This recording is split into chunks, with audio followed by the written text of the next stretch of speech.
ठेचा म्हटलं की मिरचीच आठवते, पण आजचा ठेचा थोडा वेगळा आहे. साध्या जेवणाला खास बनवणारा, कमी साहित्यात झटपट तयार होणारा, एकदा खाल्ला की आणखी हवा असं वाटणारा. चला तर मग करूयात सुरुवात आजच्या रेसिपीला. त्यासाठी आपण एक मोठ्या आकाराचा बटाटा साली काढून स्वच्छ धुवून घेतला आहे. त्याच्यात आपण बारीक काप करून घेणार आहोत. गॅसवर पॅन ठेवून घेतला आहे. त्यामध्ये मी 3 चमचे तेल घालून घेतलेलं आहे. तुम्ही तुमच्या आवडीनुसार तेल घेऊ शकता. गरम तेलात आता घालून घेतो आपण कापून घेतलेला बटाटा. गॅसची फ्लेम मीडियम ठेवून आपल्याला हलका ब्राऊन रंग येईपर्यंत आपले बटाटे तेलात परतून घ्यायचे आहे.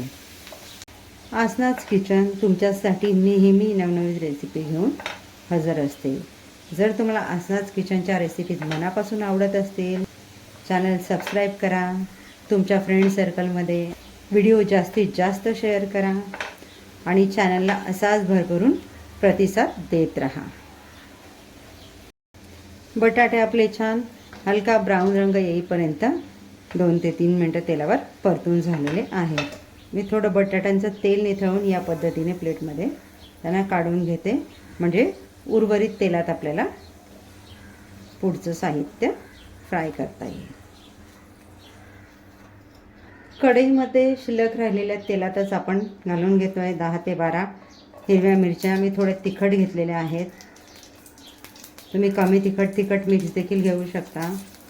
यातच घालून घेतो आपण पाववाटी शेंगदाणे तुम्ही इथे कमी जास्त तुम्हाला हवे त्या प्रमाणात घेऊ शकता. हे आपल्याला 2 ते 3 मिनटं छान इथे परतून घ्यायचे. गॅसची फ्लेम आपण मीडियम ठेवलेली आहे. तर यामध्ये ॲड करतो आहे आपण कोथिंबिरीच्या काड्या आणि 8 ते 9 लसणाच्या पाकळ्या. हे देखील आपल्याला मिरची आणि शेंगदाण्याबरोबर परतून घ्यायचे. सर्व साहित्य मी 4 ते 5 मिनटं तेलात परतून घेतलेलं आहे. तर छान घमघमाट सुटायला लागलेला आहे. कच्चापणा निघून गेलेला आहे कोथिंबीर लसणाचा. तर इथे आपण गॅस घालवून देऊयात आणि हे सर्व मिश्रण छान गार करून घेऊयात. लसण, मिरची, शेंगदाणे आपले छान गार झालेले आहेत. आम्ही खलबत्त्यामध्ये घालून घेते. तुम्ही मिक्सरला वाटप केलात तरी देखील चालेल. हे मी छान जाडसर चेचून घेते. हे आपलं जाडसर चेचून झालं आहे. यामध्ये आता आपण घालून घेतो बटाटे. बटाटे नंतर घालण्याचं कारण हेच की आपण मिरचीसोबतच बटाटे घातले असते तर मिरची शेंगदाणे व्यवस्थित आपले चेचले गेले नसते, म्हणून आपण बटाटे नंतर घालते. हेही आपल्याला जाडसर चेचून घ्यायचे, बारीक नाही. खाताना त्याचा दाताखाली एक क्रंच आला पाहिजे इतपत आपल्याला हे जाडसर ठेवायचं आहे. ठेचा आपला इथे चेचून झालेला आहे. या पद्धतीने जाडसर चेचून घेतलेला आहे. मी आता घालून घेते अर्धा चमचा जिरं. आता आपण तयार करतो ठेच्यासाठीची फोडणी. जिरं आपलं छान तेलात तडतडू द्यायचं आहे आणि मग त्यामध्ये आपण घालून घेणार आहोत आपला चेचून घेतलेला ठेचा. तर इथे तेलात परतण्याचं कारण हेच की आपण जर ठेचा स्टोअर करत असू तर फ्रीजमध्ये एक आरामात 8 दिवस तो चालतो. गॅसची फ्लेम मीडियम ठेवून मंद आचेवर आपल्याला ठेचा 2 ते 3 मिनटं छान परतून घ्यायचा आहे.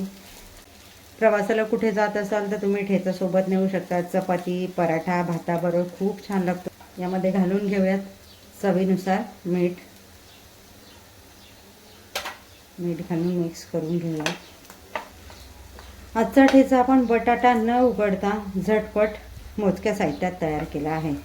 जितका झटपट, जितक्या कमी साहित्यात तयार झालेला आहे तितका टेस्टला अप्रतिम आहे.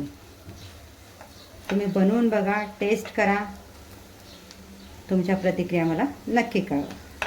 ठेचा आपला 2 ते 3 मिनटं छान तळून झालेला आहे. आता यामध्ये आपण घालून घेऊयात आवडीनुसार चवीनुसार कोथिंबीर.